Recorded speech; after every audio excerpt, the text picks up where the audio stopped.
My name is Sydney Seltner, Willy Willy Waka Waka Man. I am the Youth Program Director at Bangarra Dance Theatre. We started the program for the need of during workshops in schools. We devised a program that was more like a residency, which gives more contact and more building up trust with communities, and especially elders in those communities. So we devised a program that is 3 years long, where we embed ourselves in the community to build up that trust, but also to leave something behind. Designed over 3 gatherings, and through those gatherings it's about collecting stories and knowledge from the elders and developing those choreographed pieces. And then in the 3rd time we come back, hand it back to the community as a performance, so the elders know that the knowledge that they've passed on is going to be passed on in the future through these youth.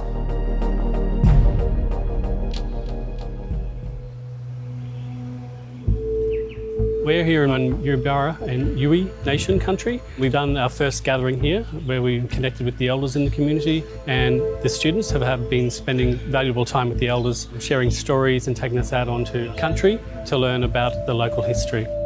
In Mackay we've lost a lot of culture, lost a lot of language, and trying to, again, rekindle and relight that fire. The kids that are involved, they connect, but they don't know where and how. And hopefully this is a way of them to express themselves and to find out a bit more about their ancestors. They get the opportunity to find out the links or missing parts, stories that they don't get told, whether it's at school or from families. Bakers Creek is one of the biggest reserves in Queensland. They were removed from there due to politics, and we're going to the South Sea Island hut. That's where all our family used to meet up all the time, and underneath that tree, great grandma and my nan and that, they used to sit us underneath that tree and they used to tell stories too.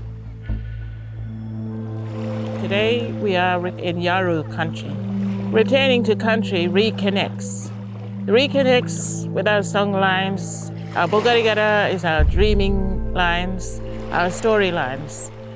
We must continue to teach the children of their roles and responsibility to respect the place that they come in, to capture the strength of the spirit of the land through performance, looking at the grace of the flight of the birds, the calling of the bird, and how they migrate together and live together and respect together.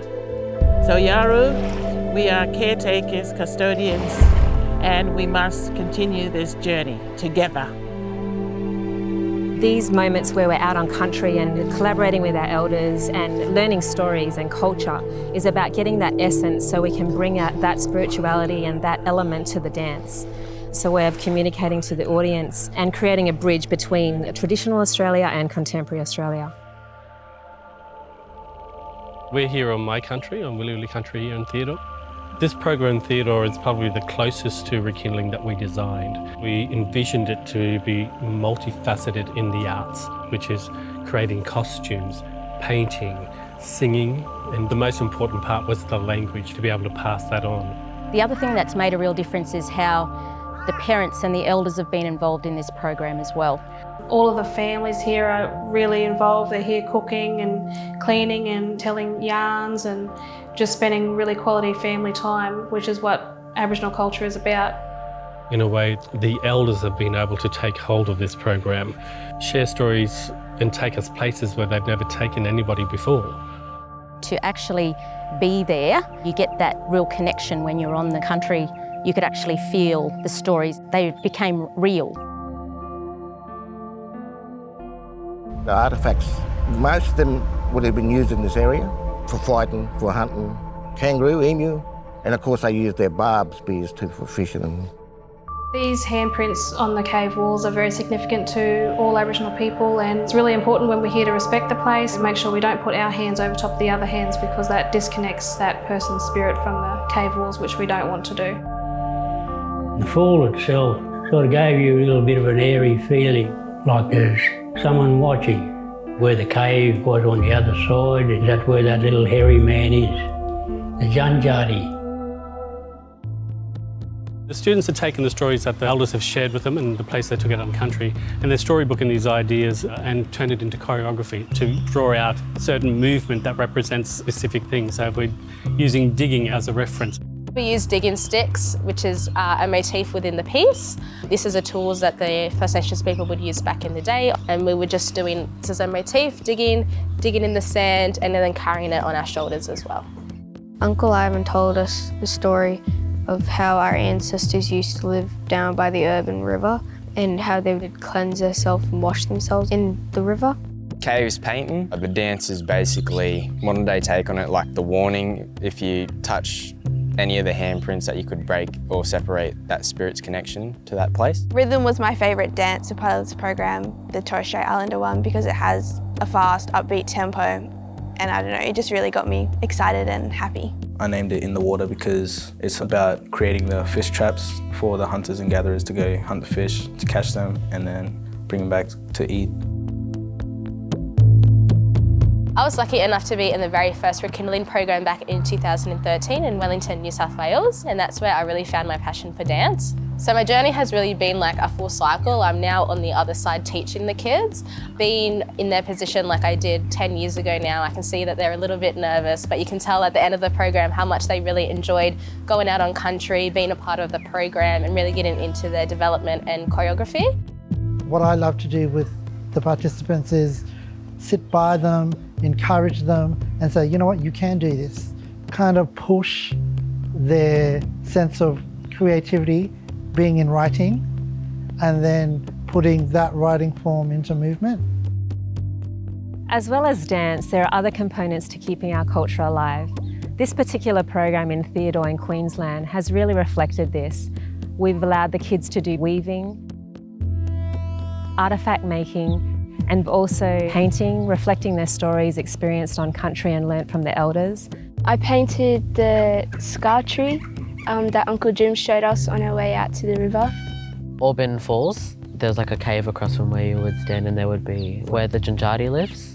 My idea was Aboriginal flag and then off it different shoots from different campsites to say that no matter where you are, your mob connects you to everyone. With this program, we want the kids to be immersed in culture. We don't go out and buy costumes and stuff like that. They have to make it from the natural fabrics around them. There's a story behind everything that you do, a story that you make when you're making the costumes. There's a story that you're putting on your face when you're painting or your body.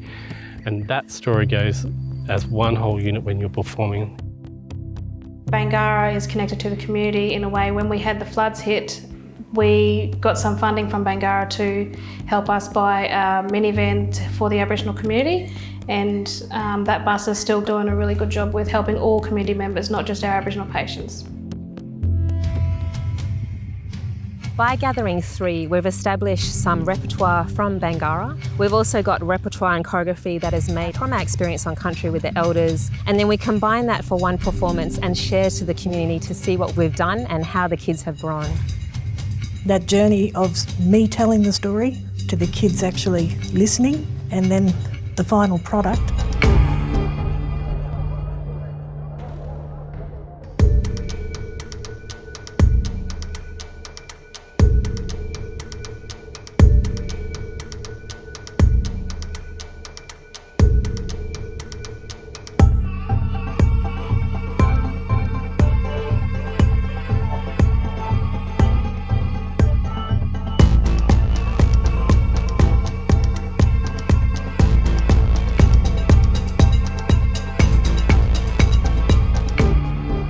In the last couple of days, I sat down and watched the way they performed. It's pretty impressive what I've seen then, but today it was unbelievable. It was very moving. It gave me such a wonderful pride to see such performance. Tonight was an awesome night. Tonight we applauded the sacrifice because every part of the students had challenges. Can I do it? Can I perform? Am I good enough? So the empowerment came in that sense to say, yes, you can. Yes, you can dance. Yes, we believe in you.